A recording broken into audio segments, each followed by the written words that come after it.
Bonjour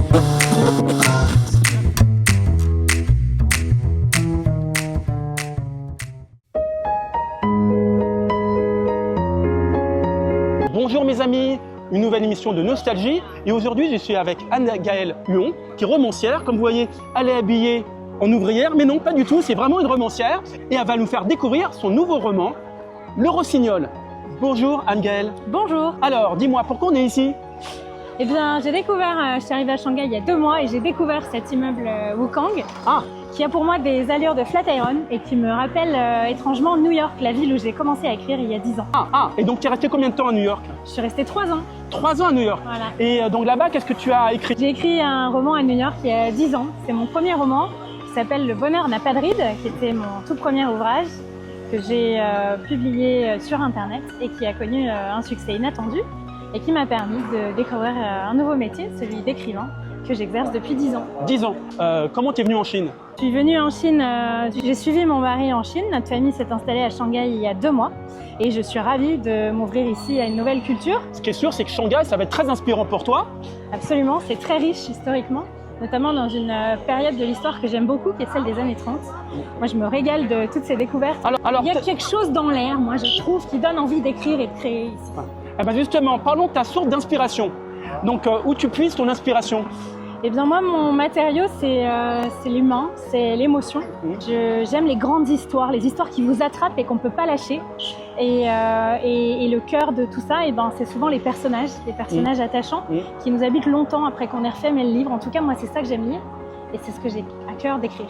Je suis aussi une passionnée de cinéma et notamment de scénario.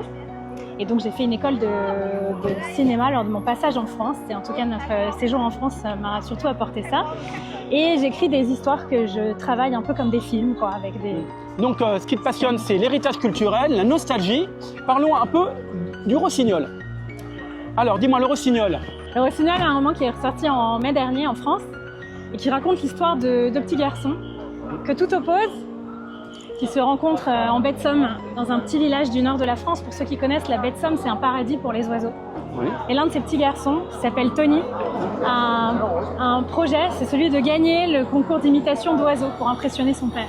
Oui. Et il va faire la rencontre d'un petit Parisien qui s'appelle Louis et qui développe un don inattendu, celui de parler aux oiseaux.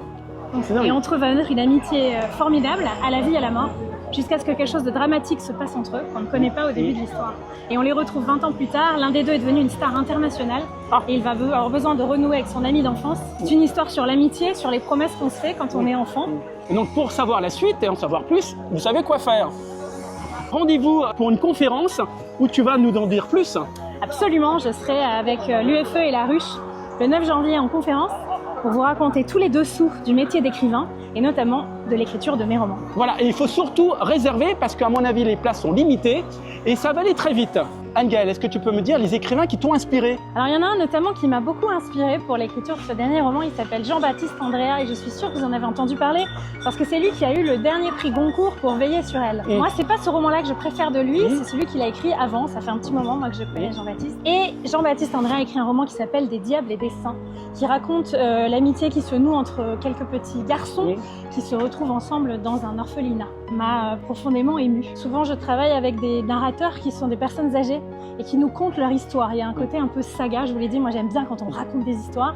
Dis-moi le dernier lieu que tu as découvert. Écoute, j'ai eu la chance de visiter de façon privée le Peace Hotel. Qui est privé? Ah oui, c'est une grande chance. Grande chance. Le Peace Hotel qui est sur le Bund. Et il faut savoir que des grandes stars ont séjourné dans cet hôtel, et notamment Charlie Chaplin, qui était venu présenter Modern Times, son nouveau film. Ça fait écho en moi parce qu'un de mes romans s'appelle Les Demoiselles et raconte l'épopée des couseuses d'espadrilles au cœur du Pays Basque, dans un village que personne ne connaît, qui s'appelle Moléon. Et j'ai découvert en écrivant ce roman que Charlie Chaplin lui-même était venu dans ce coin perdu du Pays Basque participer à une fête inoubliable dont la presse locale a gardé trace. Et j'ai trouvé ça étonnant que Charlie Chaplin et moi suivions les mêmes traces du cœur du Pays Basque jusqu'au palace du Bund. Eh bien, Anne-Gaëlle, là, c'est le chant du Rossignol. Hein. C'est la fin de l'interview. Je te remercie beaucoup. Le chant du cygne, je crois. Ah oui, le chant du cygne. Mais non, c'est le commencement pour toi. Voilà. Et vous avez tout de suite à l'écran les différents livres que Anne-Gaëlle a écrits, que vous pouvez vous procurer évidemment, avant la conférence du 9 janvier pour venir découvrir tout son travail et pouvoir aussi la toucher comme moi, être à proximité et sentir son karma artistique et son talent. Voilà, merci beaucoup de votre attention et je vous dis à très bientôt pour une nouvelle émission de Nostalgie. Bye bye. Salut.